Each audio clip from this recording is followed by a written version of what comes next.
Okay. Assalamualaikum warahmatullahi taala wabarakatuh. Alhamdulillahirabbil alamin wassalatu wassalamu ala asyrafil anbiya'i wal mursalin wa ala alihi wa sahbihi ajma'in. Allahumma iftah 'alaina hikmataka wa anshur 'alaina min khazaini rahmatika ya arhamar rahimin. Ishrah li sadri wa yassir li amri wa hlul 'uqdatam min lisani yafqahu qawli, amma ba'd. Okey.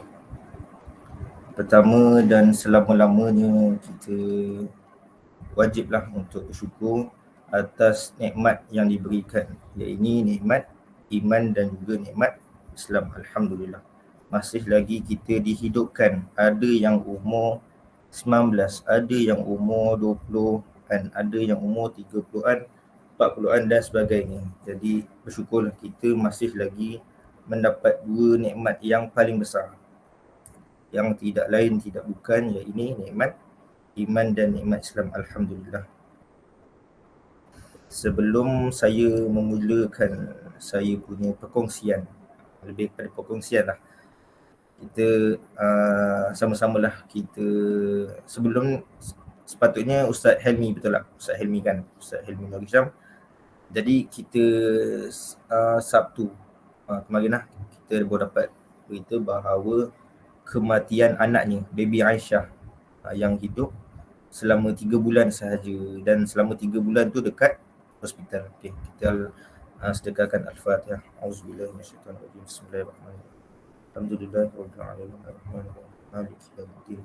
Iyyaka na'budu wa iyyaka nasta'in.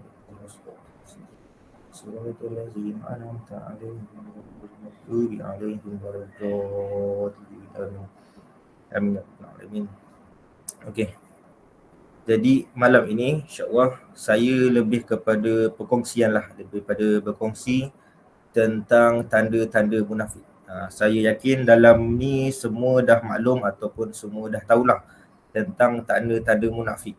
Jadi malam ini saya lebih kepada berkongsi ataupun lebih kepada mengingati, sebab kita manusia ni memang tak lagilah daripada sifat alpa, sifat lalai, sifat pelupa. Sebab nama kita pun manusia kan, Nasia, lupa. Kita pun memang asal pun nama kita dah manusia dah, Nasia, lupa. Jadi malam ni saya lebih kepada nak mengingati ataupun berkongsilah kepada kalian semua dan pada saya jugalah, lebih pada penelitian hati. Okay. Jadi malam ni saya berkongsi insya-Allah tentang tanda-tanda munafik. Apa itu munafik? Munafik ini bermaksud menzahirkan keimanan dan menyembunyikan kufur. Dia menzahirkan keimanan. Nama dia Muhammad, nama dia Abdullah, nama dia Aminah, nama dia Fatimah, nama dia Hasanah dan sebagainya. Tetapi luar sahaja Islam, tetapi di dalamnya kufur, Kita jangan lihat dia hanya bertudung labuh. Kita jangan melihat dia daripada melalui jubahnya, daripada kopiahnya, tingkat sebannya. Kita tengok mungkin seban dia 7 tingkat, 5 tingkat. Mungkin ada yang alim tu alim betul lah, tetapi ada juga yang bertopengkan sahaja. Jadi mudah-mudahanlah kita dijauhi daripada sifat-sifat munafik dan kita dijauhkan daripada manusia yang munafik ini. Okey.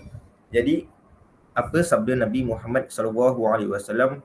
Qala Rasulullah sallallahu alaihi wasallam, ayatul munafik salasah. Tanda-tanda munafik itu salasah, ada 3. Iza haddasa kazaba, wa iza wa'ada ahlafa, wa iza tumina khana. Apa kata Nabi? Apa sabda Nabi Muhammad sallallahu alaihi wasallam? Iza haddasa, apabila dia berkata-kata, apabila dia bercakap, apabila dia berbual, kazaba, dia berbohong. Wa iza wa'ada, apabila dia berjanji, akhlafa, dia mungkir. Wa iza tumina, apabila dia diamanahkan, khana, dia khianat. Okey. 3 tanda ini Nabi dah cakap daripada 1444 tahun yang dulu. Jadi tanda-tanda munafik itu kekal sehingga waktu kita sekarang ni. Okey. Yang pertama, apabila dia berkata-kata, dia berbohong. Apabila dia berjanji, dia mungkir. Dan apabila dia diamanahkan, dia khianat. Okey. Yang pertamanya, apabila dia berkata-kata, dia berbohong. Okey. Zaman sekarang ni kita dah banyak banyak sokmed lah sosial media kan, daripada WhatsApp-nya, daripada Facebook, Twitter dan sebagainya lah. Kita tak semestinya bercakap, tak semestinya munafik ni dia bercakap sahaja. Daripada dia menyebarkan maklumat ataupun berita yang palsu, itu pun dianggap sebagai berkata-kata. Kazabah, dia menipu. Contohnya dia dapat satu berita, dia tak tahu berita tu betul ke tak betul. Dia tak kaji dulu. Dia tak tanya dulu kawan-kawan sekeliling. Dia tengok kat WhatsApp, dia sebarkan. Dia tengok dekat Facebook, dia share. Dia tengok kat Twitter, dia tweet dan sebagainya. Jadi dia tak tahu benda tu betul atau tak betul. Jadi benda itulah yang akan memusibahkan kepada kaum yang lain. Dia tak tahu. Kira dia tak tahu berita tu betul ke tak betul, tapi dia duk sebarkan. Dia siap cakap lagi. Kat WhatsApp ni sila share kepada 10 orang. Kalau tidak, kamu akan ditimpa musibah. Tu dululah kan. Jadi kita sebagai manusia yang ada iman di dalam hati, sebelum kita menyebarkan maklumat ataupun berita dan sebagainya, tak kisahlah berita tu sedap ke untuk kita, sedih ke untuk kita, bahagia ke untuk kita ataupun sebagainya, hendaklah kita kaji dahulu ataupun kita tengok dahulu, betul ke cerita ni, betul ke apa yang aku nak sebarkan ni. Kita jangan duk main sebar. Rupanya bila kita dah sebar-sebar, baru kita tahu, berita tu tak betul rupanya. Dah kita nak kena cari balik siapa yang share tadi. Lepas tu kita pun cakap, okey, yang saya kongsi tadi tak betul jadi sila padam semula. Dah jadi satu kerja kan. Macam cerita yang sekarang ni, apa yang tengah naik cerita sekarang ni, Palestin dengan Israel. Kita tahu yang betulnya adalah Palestin dan yang penjajahnya adalah Israel. Tetapi dimanipulasikan, diputarbelitkan media bahawa Hamas tu yang attack dulu, yang serang dulu Israel. Jadi Israel pun balaslah juga, kan, betul. Jadi ada yang percaya. Saya pun ada mengajar gaji, ada makcik tu tanya, Ustaz, betul ke Hamas tu dia serang dulu? Kan, sebab bila saya tengok, saya tanya, makcik tengok kat mana? Saya tengok kat TikTok. Dia cakap itu. Apa yang makcik tengok kat TikTok? Dia cakap Hamas tu attack dulu Israel. Dia cakap Hamas attack Israel, Hamas macam tu, Hamas macam ni, dia attack hospital, dia attack sekolah, dia attack bangunan-bangunan yang tak berdosa, macam tu. Jadi dia nak salahkan Hamas ni, dia nak salahkan Palestin ni. Betul ke Ustaz? Dia tanya itu. Tapi dia tak adalah menyebarkan maklumat. Dia kaji dulu, dia confirmkan dulu. Dia tanya saya. Jadi saya cakap, tak, salah. Media ni dia dah memanipulasikan berita itu. Jadi kalaulah kita tahu, kalau kita nak tahu berita tak betul, kita tanya dulu siapa yang patut kita tanya. Jangan kita lah Hamas ni salah ni, kita pun duk sebar Israel betul, apalah Hamas ni, kau pergi serang Israel dulu kenapa? Dah jadi satu hal. Okey, dapat okey. Iza haddasa kazaba, apabila dia berkata-kata, dia berbohong. Macam saya cakap tadi lah, tak semestinya dia berkata-kata, boleh jadi dia share, tweet dan sebagainya. Wa iza wa'ada ahlafa, apabila dia berjanji, dia mungkir. Siapakah ketua munafik pada zaman sahabat Nabi?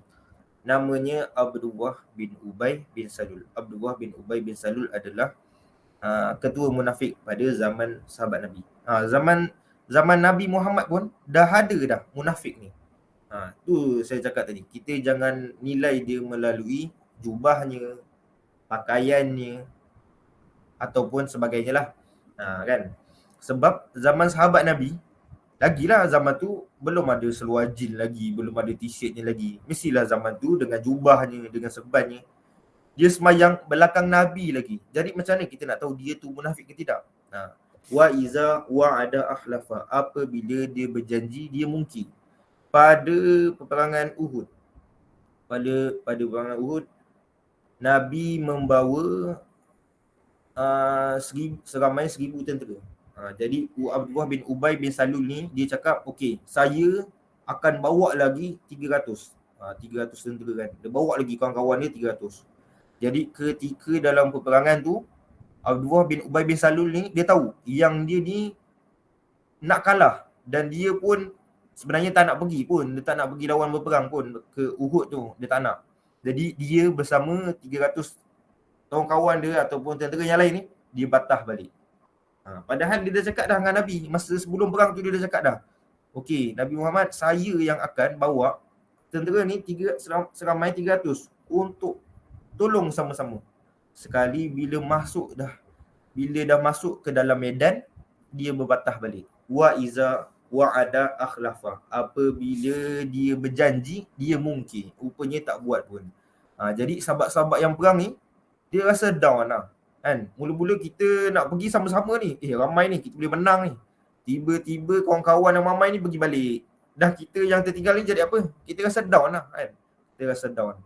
Patutnya kita boleh menang tadi, tapi ramai yang balik, dah kita kawan-kawan ni rasa down. Kesianlah kawan-kawan yang semangat. Berpunca daripada apa? Berpunca daripada wa iza wa'ada akhlafa, apabila dia berjanji dia mungkir. Siapakah dia? Abdullah bin Ubay bin Salul. Okey. Tanda ayatul munafik yang ketiga adalah wa iza tumina khana, apabila dia diamanahkan dia khianat, dia diamanahkan dia khianat. Macam biasalah kalau kita ada kawan-kawan taman ataupun kawan-kawan kampung, kita nak pulang ke kampung. Kita balik cuti beraya kan. Kita nak cuti beraya seminggu. Jadi kita amanahkan jiran kita, jagakanlah kambing kami, jagakanlah tanaman kami. Tetapi selepas seminggu dia pulang ke kampung, habis tanaman dia. Habis tanaman dia. Jadi jiran tu dia tak menjaga amanah dengan baik. Okey. Zaman sahabat dulu, zaman Nabi, zaman dulu kan tak ada lampu lagi. Jadi waktu isyak dan waktu subuh adalah waktu yang gelap. Subuh, isyak tu gelap. Maghrib tu belum gelap lagi. Kan? Maghrib tu belum gelap lagi sebab dia masih ada merah sikit kan. Tetapi yang paling gelap adalah waktu isyak dan subuh.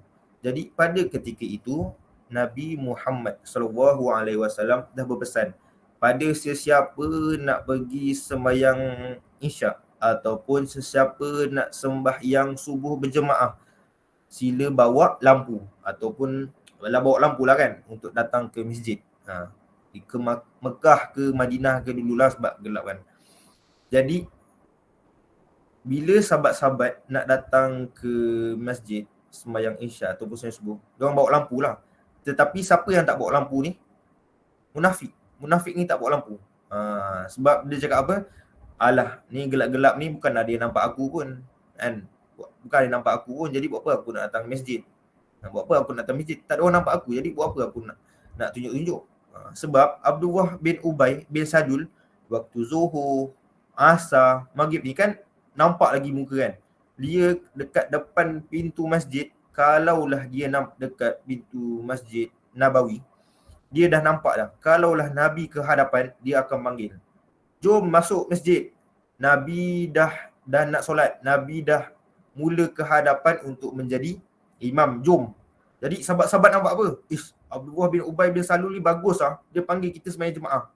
Tetapi waktu isyak dan waktu subuh dia tak ada. Sebab apa? Sebab gelap. Tak nampak. Padahal Nabi dah amanahkan.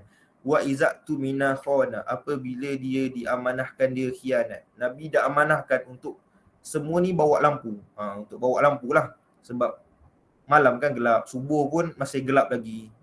Nak tunggu fajar tu lambat lagi. Jadi Abdullah bin Ubay bin Salul dan kawan-kawan yang munafik yang lain tak datang. Dia tak datang. Sebab dia tahu datang pun bukan nampak pun kan. Jadi itulah tiga tanda munafik.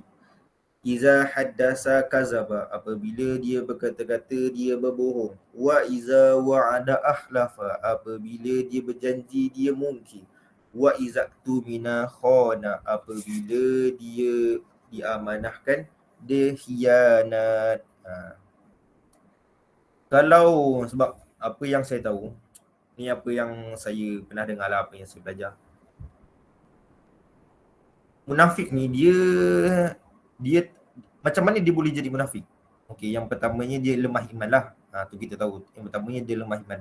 Yang keduanya, asalnya dulu dia ni bukan manusia yang kaya. Bukan manusia yang kaya lah, bukan manusia yang senang. Dia dulu asalnya dia hidup susah. Asalnya dia hidup susah. Jadi apabila dia hidup susah, dia susah nak berjaya. Jadi dia nak berjaya tu macam mana? Dia berjaya tu dia buat tiga-tiga tu lah. Dia bercakap, dia berbohong. Dia diamanahkan, dia khianat. Dia berjanji, dia mungkir.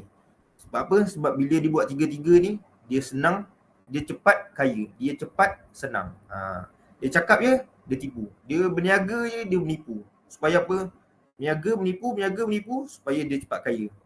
Orang bagi dia amanah, khianat. Dia ambil duit tu. Kan? Ataupun kalaulah aku kaya nanti, gaji aku 10k sebulan, gaji aku 20k sebulan, aku akan sedekahkan kepada anak yatim, aku akan sedekahkan kepada orang tua dan sebagainya. Tetapi apabila dia hidup senang, dia tak buat apa yang dia cakap dulu. Itulah tiga tanda. Tiga-tiga tanda ke perlu ada dekat dia? Tak, cukup satu sahaja. Cukup satu sahaja ataupun dua ataupun ketiga-tiga ada padanya, cukup menunjukkan tanda-tanda munafik padanya. Okey. Sebelum saya nak mengakhiri perkongsian ini, apakah akibat daripada menjadi manusia yang munafik? Qala Allah Ta'ala fi kitabil aziz, innal munafiqina fid darkil asfali minan nar. Sesungguhnya munafik ini ditempatkan tingkatan neraka yang paling bawah sekali.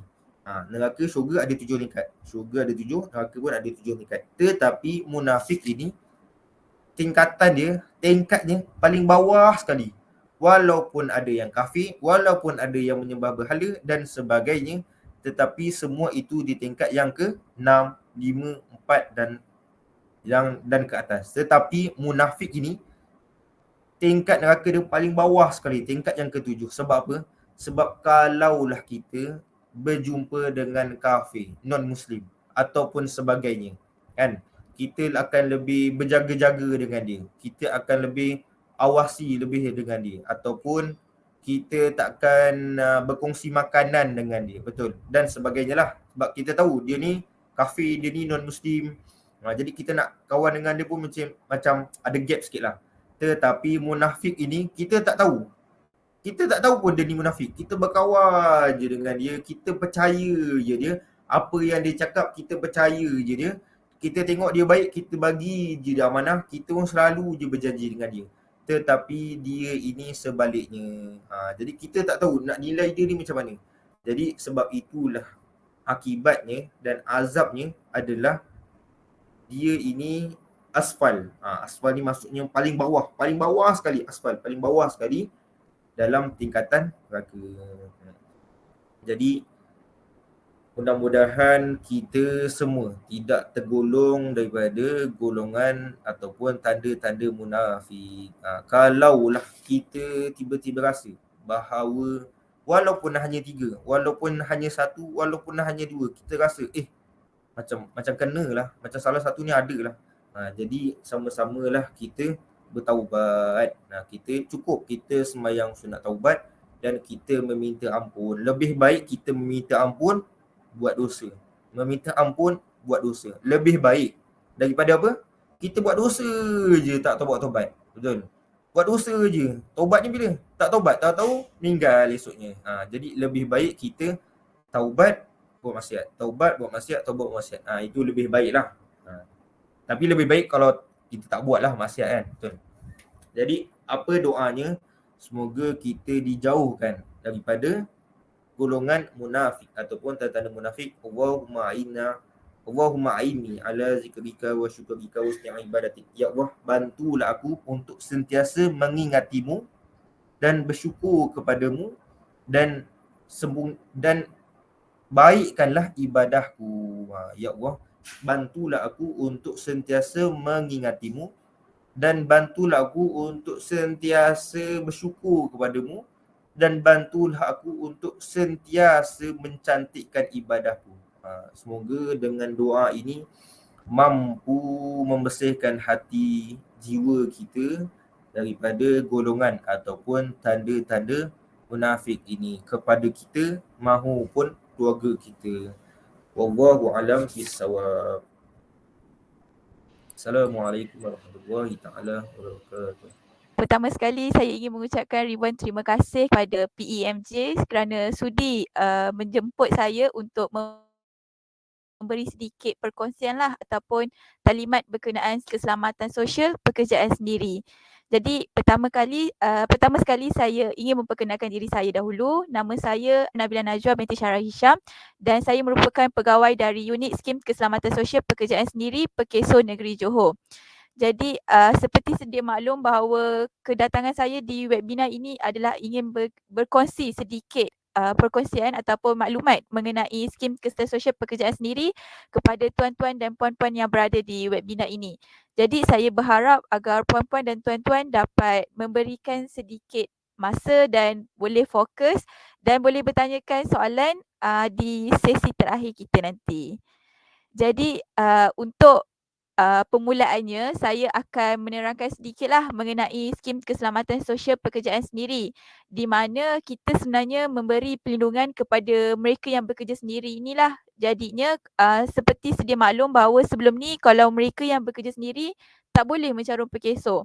Tapi pada 2017, bermula dari 2017 kita telah memperkenalkan skim ini kepada mereka yang bekerja sendiri ni boleh kepada nelayan, penjaja, peniaga, GrabFood ke ataupun rider-rider GrabFood, Shopee ke.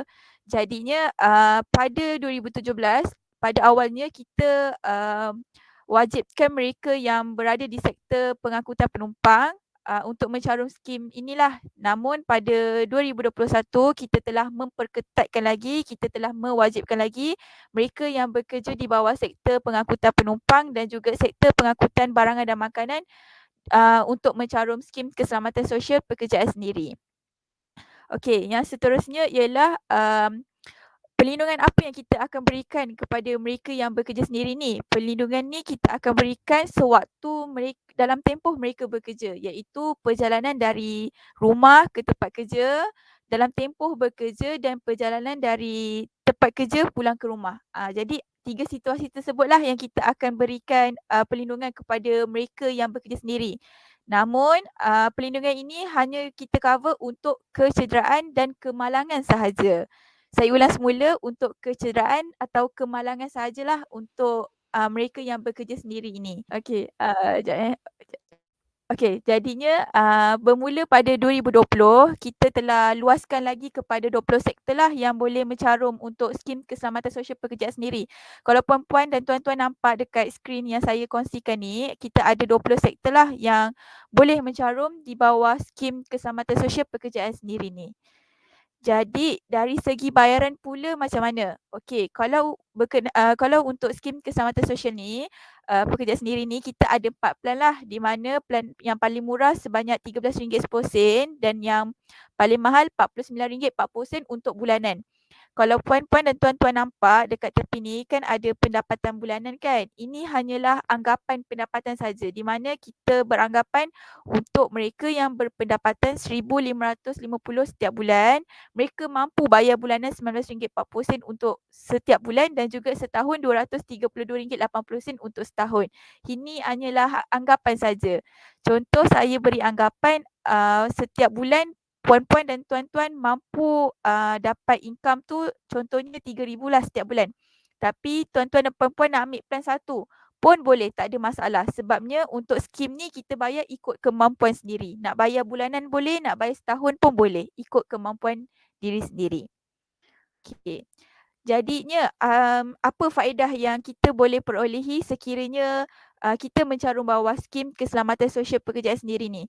Yang pertama iaitu faedah perubatan, di mana sekiranya berlaku kemalangan ataupun kecederaan dalam tempoh 3 situasi yang saya sebutkan tadi dalam tempoh bekerja, pastikan tuan-tuan dan puan-puan dapatkan dulu rawatan di klinik ataupun hospital, tak kiralah kerajaan atau swasta. Kemudian bil rawatan yang asal tu puan-puan dan tuan-tuan boleh bawa ke pekesok untuk membuat tuntutan. Cumanya kalau tuan-tuan dan puan-puan pergi ke klinik swasta, kita akan bayar ikut rate kerajaan.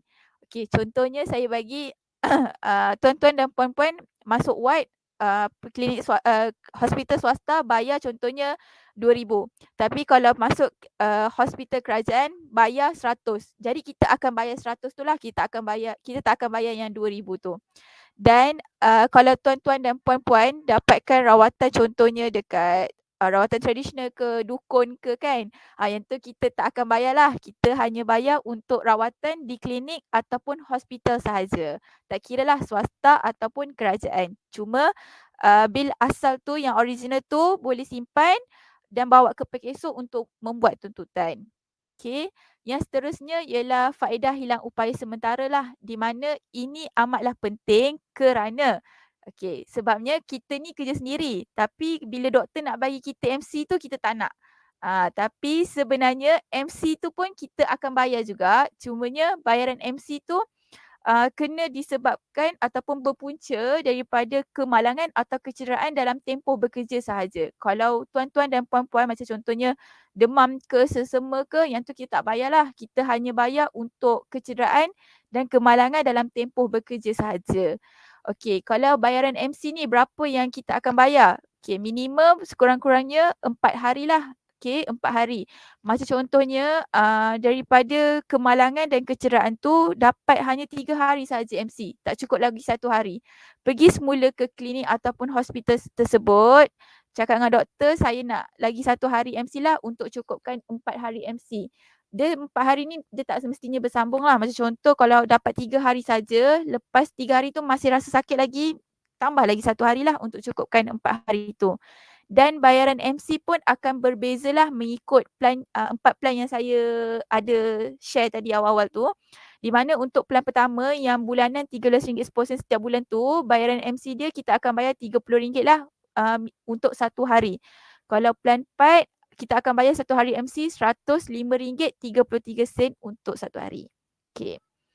Jadi yang seterusnya ialah faedah hilang upaya kekal, di mana habis saja MC tersebut, tuan-tuan dan puan-puan masih rasa sakit lagi di bahagian yang berlaku kecederaan tu, kita akan merujuk puan-puan dan tuan-tuan ke jemaah doktor lah, di mana doktor tersebut yang akan mentafsirkan berapa pampasan yang puan-puan layak untuk dapat. Jadinya setiap orang mempunyai tafsiran yang berbeza lah, sebabnya yang tafsirkan tu doktor pekesok sendiri. Bukannya doktor luar ke apa ke, tak ada. Memang doktor pekesok sendiri, jadi penilaian tu semua doktor kita sendiri yang akan tentukan. Okey.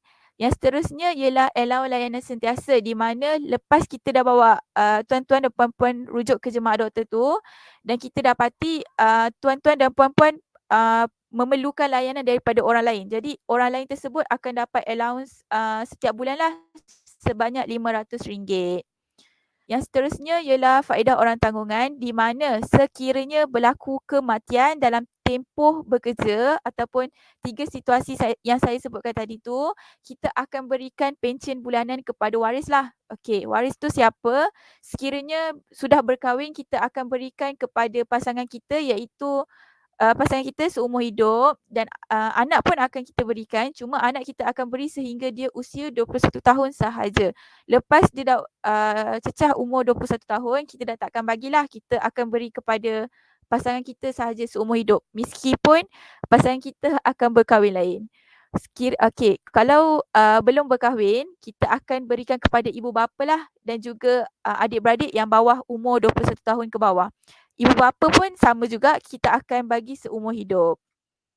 Okey, jadinya ini merupakan pencen bulanan lah yang akan diterima. Ini hanyalah anggaran saja, di mana untuk plan pertama yang sebulan RM13 10% tu RM945 ni akan diberikanlah kepada waris sekiranya berlaku kematian kepada mereka yang mencarum tu dalam tempoh bekerja. Yang RM945 ni kita akan berikan dia setiap bulan seumur hidup. Kalau yang plan 4 ni pula kita akan berikan dalam RM3,555 setiap bulan seumur hidup. Okey, yang untuk seterusnya ialah faedah pengurusan mayat. Ini pun akan diberikan kepada pihak waris lah sekiranya berlaku kematian terhadap orang yang mencarum tersebut. Ni macam high rate kematian lah. Kita akan berikan RM2,000 kepada mereka yang menguruskan jenazah kita. Tapi RM2,000 ni kita akan beri one off sekali sahaja. Okey. Yang seterusnya ialah kemudahan pemulihan jasmani ataupun vocational di mana sekiranya tuan-tuan dan puan-puan dapat pengesyoran daripada doktor yang mengesahkan kena guna kursi roda ke, pampers ke, kita akan berikanlah secara percuma. Okey, yang terakhir ialah faedah pendidikan di mana buat masa ni dia hold dulu, cumanya untuk makluman tuan-tuan dan puan-puan, ini macam faedah pinjaman lah, macam contohnya PTPTN ke, JPA ke kan. Kalau antara list-list beasiswa tu tak layak untuk anak-anak dapat, pinjaman daripada Pekeso ini merupakan last option dia lah ataupun pilihan terakhir untuk dia. Jadi kalau dia dah pinjam tu kena bayar semula lah, macam tu. Jadi untuk tahun ni ada berita gembira sedikit lah bagi mereka yang bekerja sendiri macam tuan-tuan dan puan-puan. Kita ada subsidi lah dari kerajaan di mana di bawah bajet 2023 ni bagi plan caruman yang plan kedua yang harga setahun dia RM232.80 ni, tahun ni kerajaan dah tanggung 80%. Jadinya tuan-tuan dan puan-puan hanya perlu bayar baki 20% sahaja iaitu dengan bayaran RM46.60 untuk perlindungan setahun. Perlindungan setahun ni maksudnya hari ni 20 hari bulan 11. Jadi sekiranya tuan-tuan dan puan-puan buat bayaran pada hari ni, jadinya dia akan aktif lah sehingga 19 hari bulan 11 2024. Cumanya yang harga subsidi yang RM46.60 ni dia hanya aktif, dia hanya ada offer ni sampai hujung tahun ini sahaja. So siapa cepat dia dapat lah sebenarnya. Okey, jadi yang RM46.60 ni kalau boleh lihat dekat kumpulan sasaran ni ada beberapa sektor lah ataupun beberapa golongan yang layak untuk dapat harga subsidi ni. Jadi yang pertama ialah SPS Agro di mana mereka yang bekerja di bawah sektor pertanian ke, perhutanan ke kan ataupun perladangan dapat juga harga RM46.60 ni. Yang seterusnya SPS Lain Upaya 2.0 ni sekiranya dia pemegang kad OKU dan bekerja sendiri pun layak juga dapat harga RM46.60 ni. Untuk yang SPS Sukan ni sekiranya dia seorang atlet lah, dia pun boleh mencarum bawah skim keselamatan sosial pekerjaan sendiri ni. Yang untuk SPS Jaza 2.0 ni sekiranya tuan-tuan dan puan-puan ada berniaga dari rumah ke ataupun kat tepi-tepi jalan ke kan, ada kedai makan ke, pun boleh carum untuk yang skim keselamatan sosial pekerjaan sendiri ni. Untuk yang SPS Seni 2.0 ni sekiranya ada kenalan yang buat macam juru makeup ke, fotografer ke pun boleh mencarum untuk skim ni. Yang seterusnya SPS Asal 2.0 sekiranya dia orang asli Semenanjung ataupun Sabah Sarawak, asalkan bekerja sendiri, ada income sendiri pun boleh carum lah untuk skim ni dan bayaran pun masih sama RM46.60. Untuk yang SPS Usaha Wanita 2.0 ni, sekiranya dia seorang wanita, dia bekerja sendiri, tak kiralah sektor apa-apa pun, kita akan daftar dia bawa SPS Usaha Wanita 2.0 asalkan dia seorang wanita lah. Macam tu. Yang seterusnya SPS Joran ni sekiranya dia seorang nelayan ke ataupun dia bekerja di bawah sektor perikanan ke pun boleh dapat harga 46 ni. Yang SPS Gig 3.0 ni kalau ada anak ke kan, kenalan ke yang buat GrabFood ke, Shopee ke, AirAsia ke ataupun Foodpanda ke kan, yang menggunakan apps ke kan, dia layak lah untuk dapat harga RM46.60 ni. Yang SPS Didik ni pula sekiranya dia seorang jurulatih ataupun tutor ke ataupun cikgu yang pergi mengajar kat setiap-setiap rumah ke kan, kita akan daftar di bawah SPS Didik. Dan yang terakhir ialah SPS Service sekiranya dia seorang ejen ke Malim Gunung ataupun ada SSM, syarikat dia enterprise dan dia sendiri owner tu, kita boleh carumkan untuk skim keselamatan sosial pekerjaan sendiri ni lah, dan bayaran pun masih sama, RM46.60 untuk perlindungan selama setahun. Untuk yang SPS Madani ni pula, sekiranya kalau macam nak semak ke kan, ada kawan-kawan yang kerja rela ke ataupun polis bantuan ke kan, kita untuk yang ni diorang dapat tajaan lah dari kerajaan 100%. So macam mana kita nak tahu ke nama kita kena sponsor, tuan-tuan dan puan-puan boleh kontak saya, nanti saya akan semak dalam sistem kita lah sama ada dapat tak tajaan untuk yang SPS Madani ni yang kerajaan dah tanggung ni. Macam tu. Jadi sebarang persoalan mengenai skim ni boleh hubungi pegawai saya lah seperti yang tertera di skrin tuan-tuan dan puan-puan. Jadi untuk dua orang ini dia pegawai penyiasatan lah. Jadi kalau sekiranya berlaku kemalangan atau kecederaan ke, boleh kontak pegawai saya yang kat sini. 2 nombor ni. Macam tu. Yang ni nombor saya. Okay, sekejap. Kalau pun nak ambil, ni nombor pegawai saya.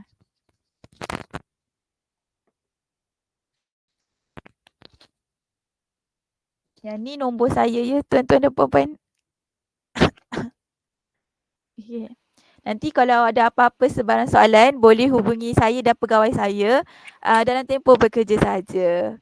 يا حافظ احفظني يا حافظ احفظني سيحمي السنتري مع هدي الرفاعي يا إلهي ربي بجاه محمد أفوض أموري يا هادي مهتدي يا طالبا الرفاع اسمع هذا المقال من اجتهد في الحال فاز في المآل يا طالبا الرفاع كن من الفلاح مجتهدا طلب العلم من الكياء يا نور النور نور قلبي بالعلم وصلى همتي أكرمي بالفهم يا الله بالسني والجمع اعتمادي